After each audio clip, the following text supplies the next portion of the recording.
I'm a board member at the Turkish Diabetes Foundation. As I said, I'm the president of a nationwide patients organization, and I'm working as an ophthalmologist in the Florence Nightingale Hospital, and I'm also teaching as a professor of ophthalmology in the ophthalmology department of the Istanbul Bilim University. We are one of the countries which have the highest prevalence in Europe.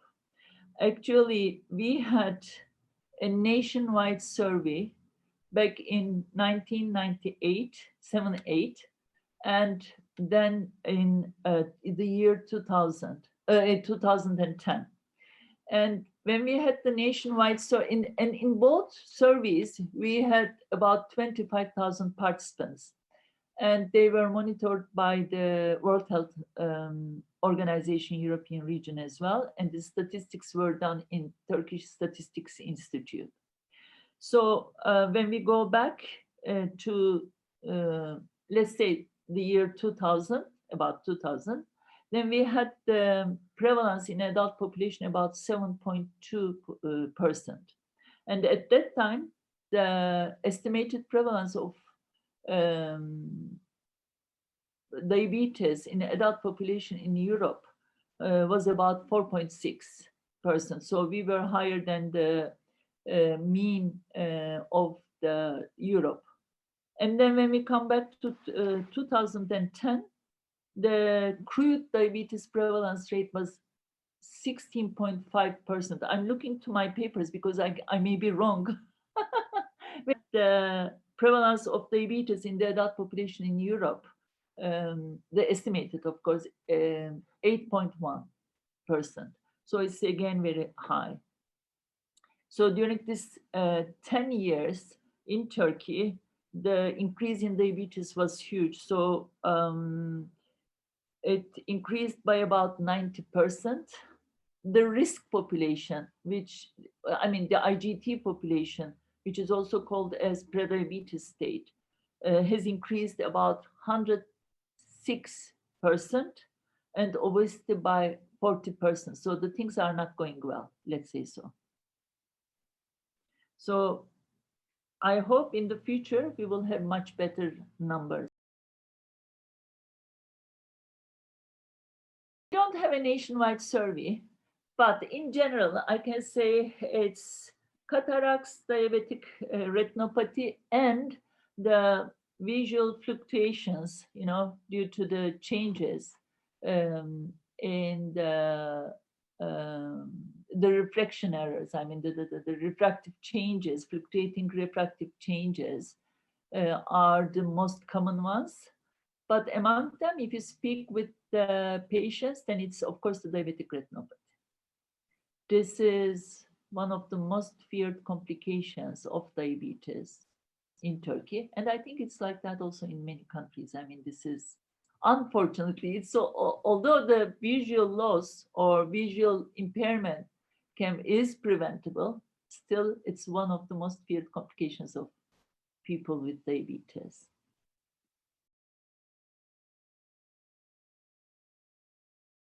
Now, I had the privilege to work in a diabetes team in the Istanbul Medical Faculty.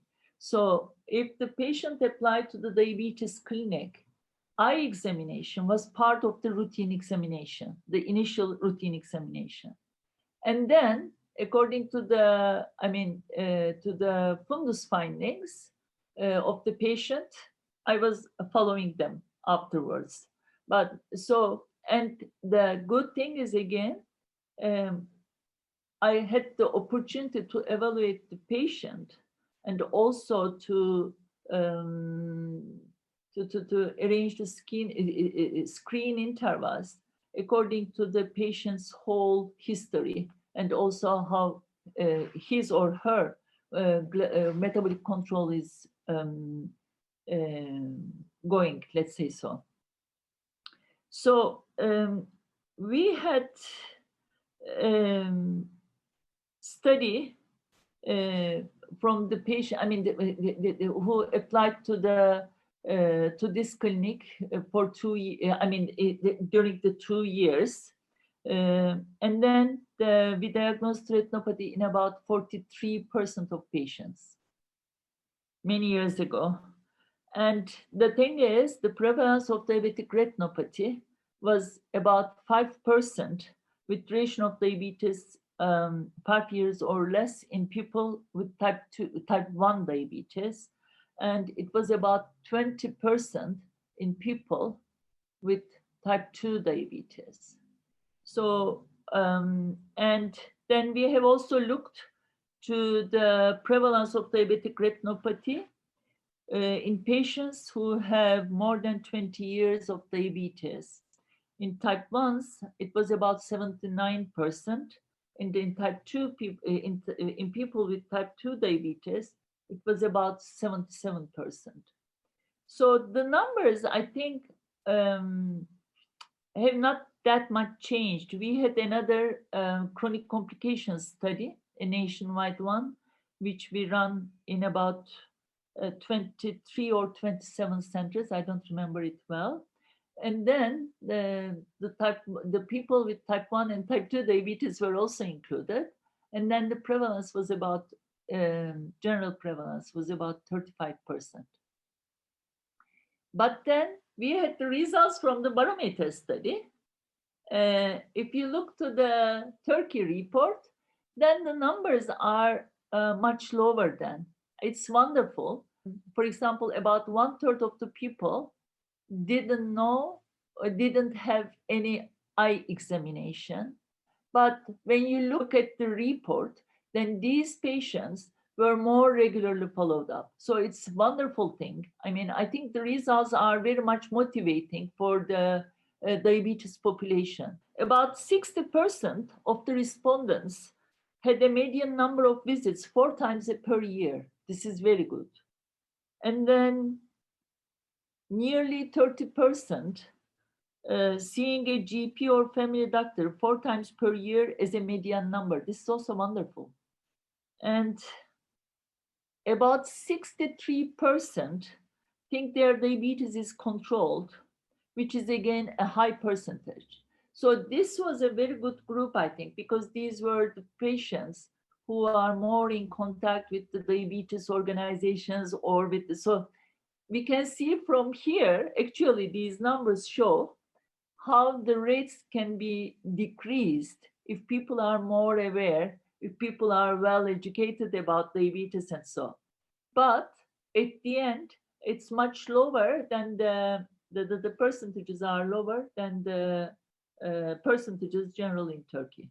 But as I said, I think I tried to give this example in many platforms because, again, it shows how it can be changed.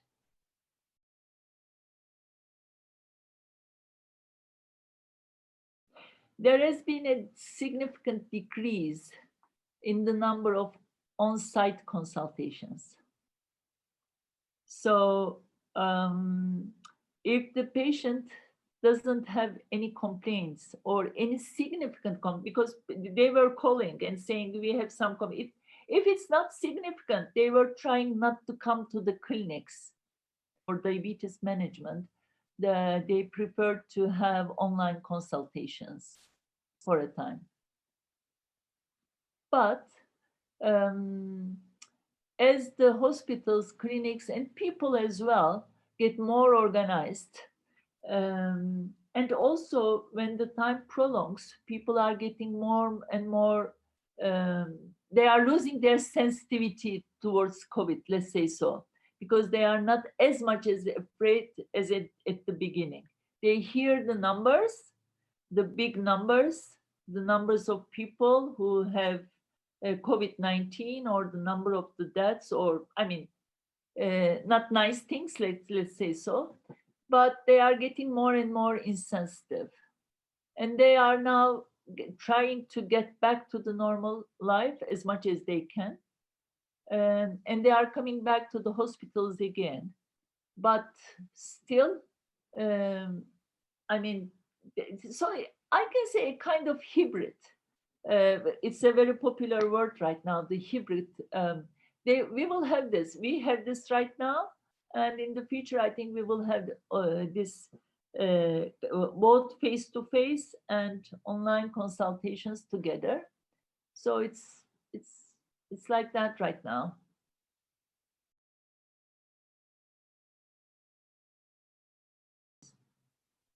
Oh yes, because the thing is, as I said, people are afraid to come to the hospitals, and then they postponed or canceled their visits, and the non-urgent surgeries were rescheduled or postponed. So many things. The people had the people had also some difficulties reaching to their healthcare professionals. So, I mean, they had problems, but it's now getting better, more normalized than, I mean, this shock is over. It's good on one side, bad on the other side, because when the shock is over, people get more relaxed, and this is not good.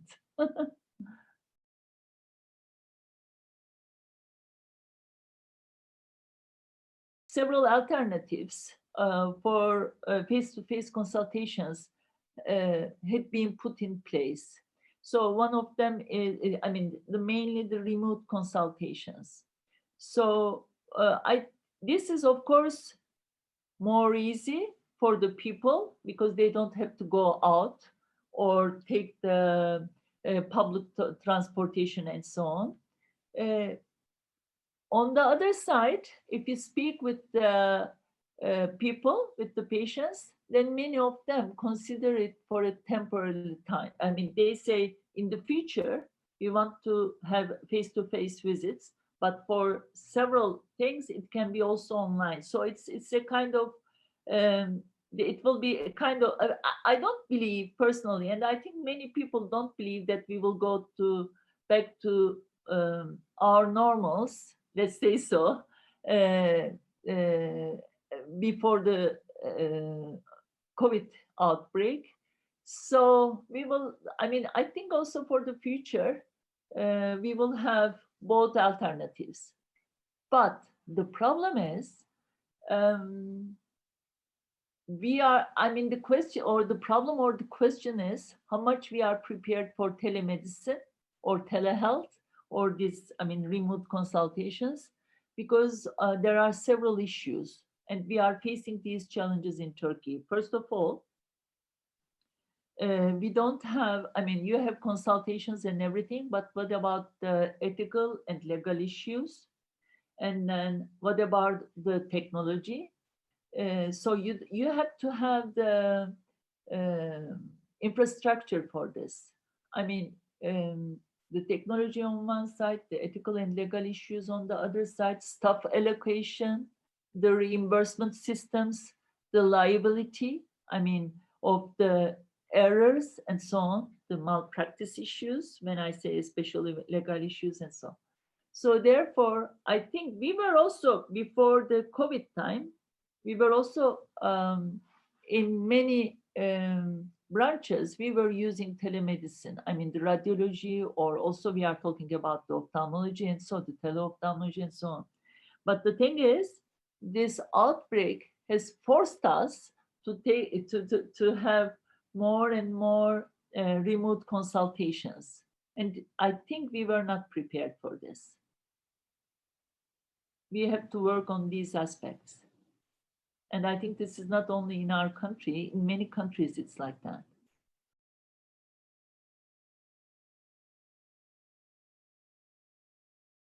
Yes, because when it comes with technologies and so, many patients are facing this challenge as well. And then also, for example, for the eye, I mean, we cannot, I mean, we cannot do too much online consultation. I mean, this is because many of the things we need equipments. We don't have this. The patients doesn't have this. So therefore, right now, although all of a sudden we are forced. I'm not speaking as an ophthalmologist. I'm thinking about diabetes management, nutritional advice, or psychological things as well. I mean, psychological support, because this is also um, big problem right now at the time of the COVID. For this, these people are forced to do it more online consultations. But as I said, the reimbursement is not there yet. Many of the patients cannot, I mean, they can manage with their phones or so, but they cannot do the Zoom meetings or things like that. So this is another problem. So there are several problems. But I think for the COVID time, this was a great solution that eased a lot of things. But on the other side, we are faced with the challenges as well, and we know better what problems we should overcome. For example, when a medical doctor, the healthcare professionals try to, when they get a call or something like this, then they want to reach also to the medical records of the patient. They cannot do this. Then they had to write some prescriptions. Only some could do this, and so on. I mean, we had lots of problems.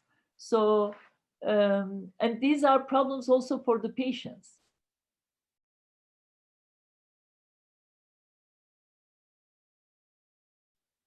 I think, as I said before, we need to improve the online services and try to overcome the challenges with these online services. We should somehow find ways of training of the healthcare professionals for these telemedicine issues, and so we should overcome the legal and ethical issues.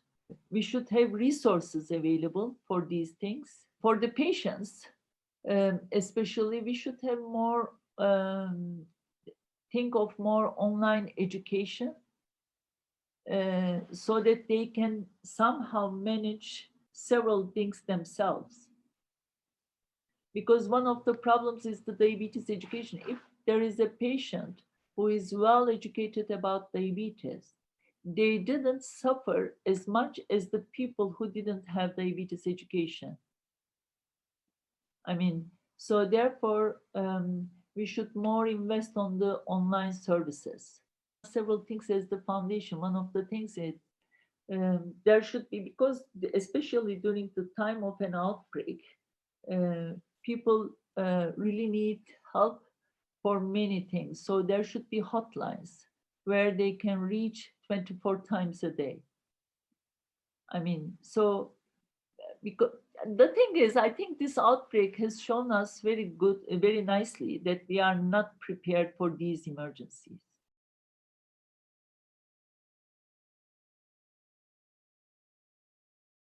There are several things. Most important thing is they should know how to manage their diabetes, how to manage their glucose control. About nutrition, they should have good information, how they should eat and so on. They should have good information for how to check for the complications, that they should go to the healthcare professionals regularly. Or there are also things, for example, for the food, they have, if we speak about the food care, this is very important. If they can do this, manage this themselves, then they can prevent the several things, the ones and so, which may have unfavorable consequences. So therefore, in general, they should know many things. They should be well informed about diabetes, so that they can have a healthy life, let's say so. Because many of the things in diabetes, especially the chronic complications, the long-term complications, I mean, we cannot prevent them, but we can prevent that they affect the quality of life of people with diabetes. So they may have some retinopathy, but they may not have any complaints. So it's important to intervene when the patient doesn't have complications at all, but have sight-threatening retinopathy.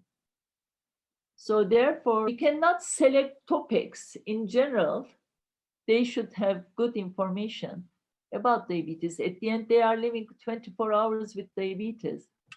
So therefore, I mean, that's why we are saying in diabetes, the patient should be a team member in the diabetes healthcare team. I mean, with the patient at the very center, because there are many things they can improve their life with diabetes if they have, if they know how to do it, let's say so. Because there are many misconceptions and so on. And these are deteriorating their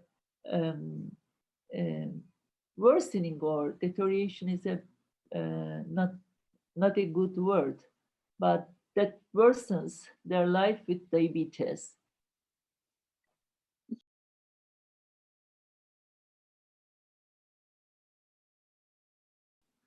Let's say for the eye complications, I think one of the main misconception is that they think there is no problem because they don't have any visual complaints. I think this is one of the worst and biggest misconceptions, because that way they skip their visits to the healthcare professionals or eye checks, let's say so, eye checks, I mean. So this is one of the worst misconceptions.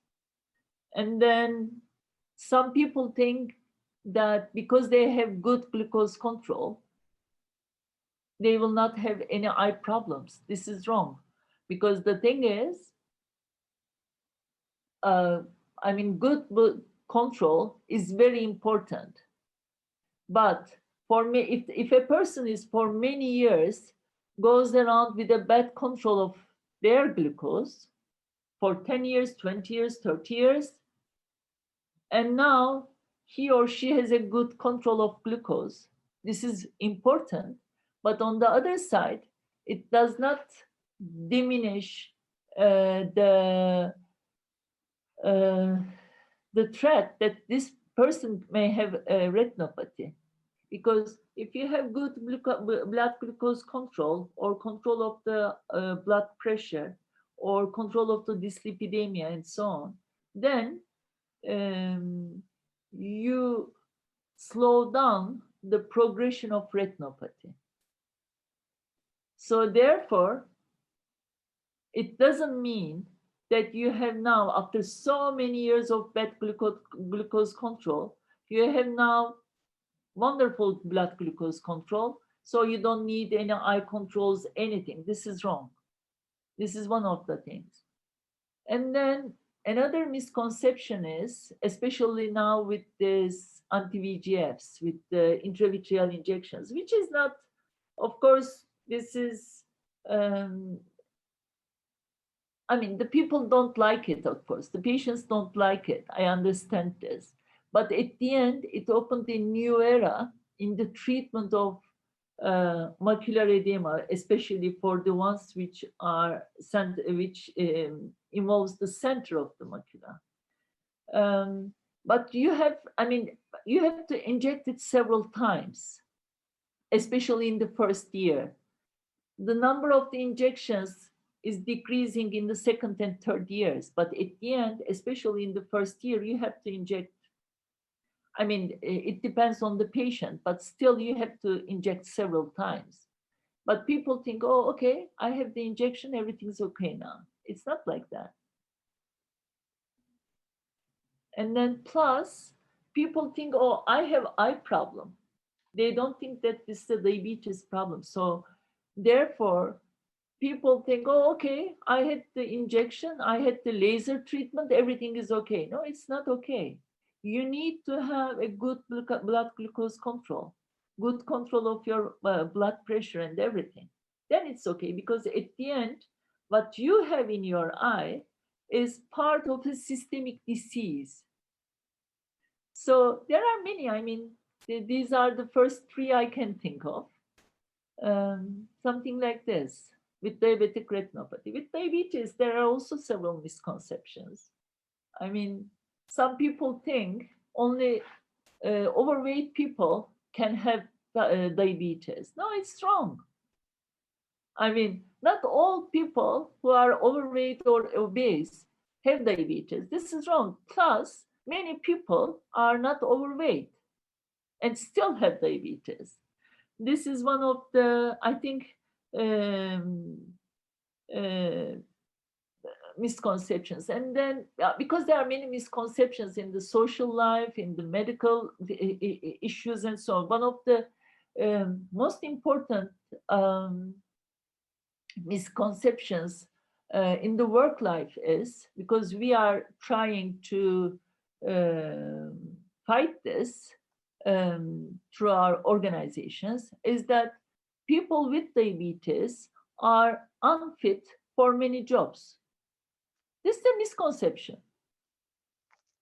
This is, I mean, this is wrong, totally wrong, because a person with diabetes who is taking good care of him or herself can have a very healthy life and can do everything that a person without diabetes can do. So there is nothing like, oh, the people are not fit for work. This is nonsense. So there are many. I mean, so with nutrition there is also, or with some people think, oh, they have started the type, especially this is with the people with type 2 diabetes. They think, oh, they have started insulin. They prescribed insulin to me, so I should be doing very bad. This is wrong. I mean, this is part of the treatment. I mean, so there are many. I mean, I mean, there are many, but the thing is, if you are well informed about your disease, then you don't have this. And you can also tell this to the other people. We can change everything with the good diabetes education, because I want to repeat this again, because a person with diabetes can live a very healthy life if they are taking very good care of their metabolic control, the blood glucose, the blood pressure, dyslipidemia, and so on. And if they have regularly their checks, eye check is one of them. But otherwise, then they may have some problems. I mean,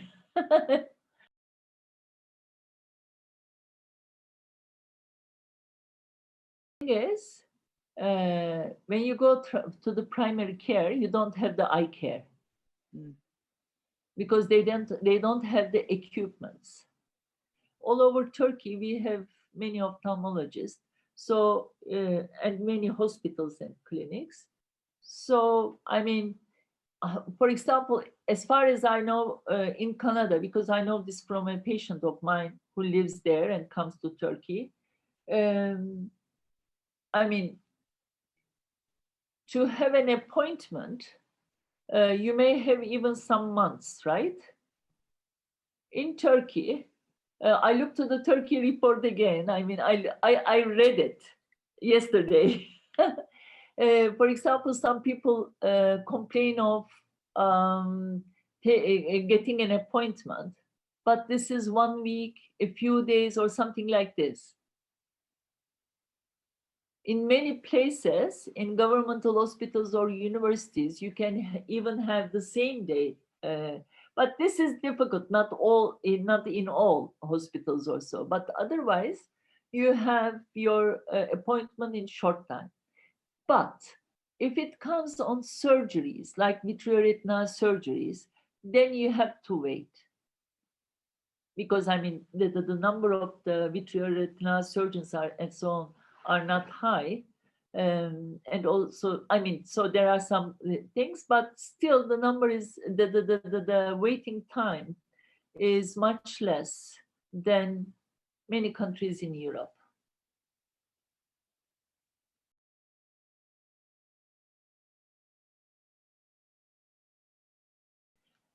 Now, I think the anti-VEGFs, especially, of course, we are also using the steroids. I mean, this is, so it's not, let's say, um, not only because we are doing more the anti-VEGF, so that's why I said anti-VEGFs, but we have also steroids. Some patients need steroids as well. So let's say intravitreal injections. Maybe it's more correct. Uh, yes, it's, I mean, the idea having an injection is not nice. But on the other side, I tell this to the people, always to the patients, that at the end you have a chance, because in the past, for the macular edema, which is one of, especially center involving macular edema, which is one of the um, most frequent um, cause of visual impairment in people with diabetes. So in the past, when there was this center involving diabetic macular edema, we couldn't do too much. We were doing laser treatment, but if you do laser to the very center, you cannot do the laser at the very center of the diabetic of the macula. So therefore, it opened a new era. So this is a big chance. On one side, it may not sound nice, but on the other side, it opened a new era. But and after they have one or two injections, they don't fear for it as much as they did before, because if you don't know something, then you are more afraid, you know. But if you have one or two, then you understand. Yes, I mean, the idea may not be nice, but at the end it's done and there is no problem. So with these anti-VEGFs, the problem is that you have to inject it many times. And then, of course, there are some, the risk of some complications, but they are very rare. Now, there are three kind of anti-VEGFs on the market in Turkey. In the past, we could use the ones which are FDA approved, and they were reimbursed. But since last year or 2 years, these are not reimbursed. We are using the off-label one. The off-label one is reimbursed. But after several injections, if the patient is not recovering, then we can go over to the other ones, then they are reimbursed as well. So in that respect, I mean, I hope we will go back to the old scheme where the FDA approved ones are used and reimbursed. We'll see. But they are all available. So with the private insurances, they are covering all of them. So the FDA approved ones mostly. If there's an indication and if the patient has a private insurance, I mean, many times they are covered. With the laser treatment, photocoagulation, I mean the panretinal or other photocoagulations, again, if this is done in governmental and university hospitals, they are reimbursed. So the system actually is good. I mean, except that we are using the off-label one.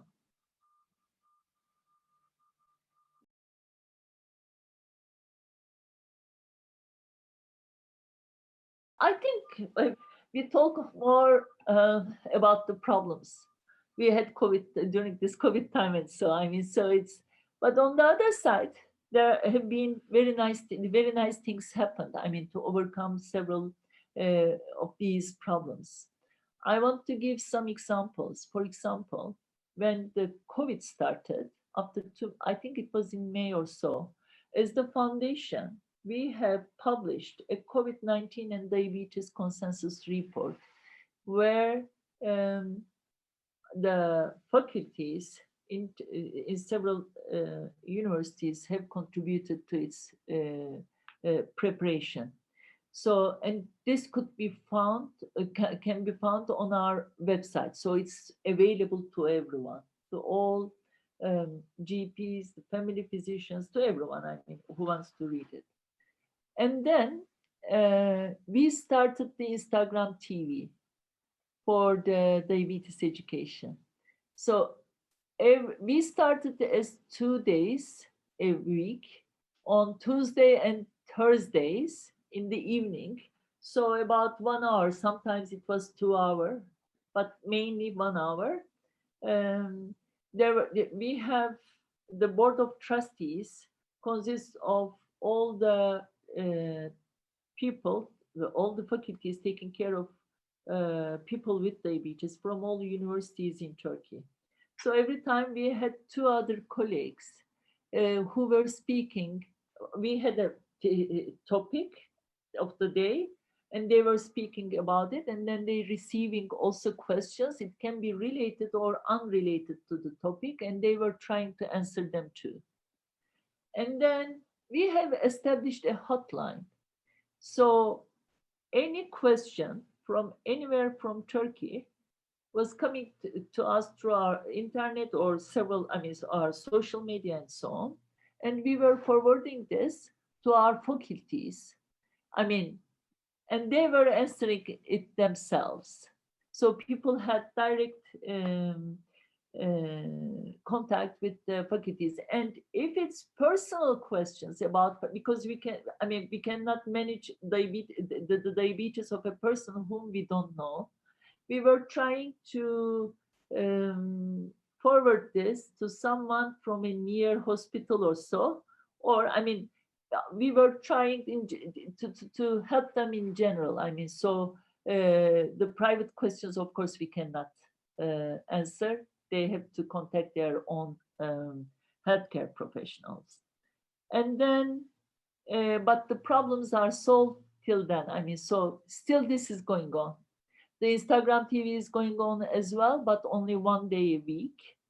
And then we had for the physicians, for the healthcare professionals, we have organized several online meetings. So this is very good, and the attendance is also very good. So we tried also to help people to access their medications and so on. For the ones who are in need, but this is especially at the beginning. Right now, we don't do this.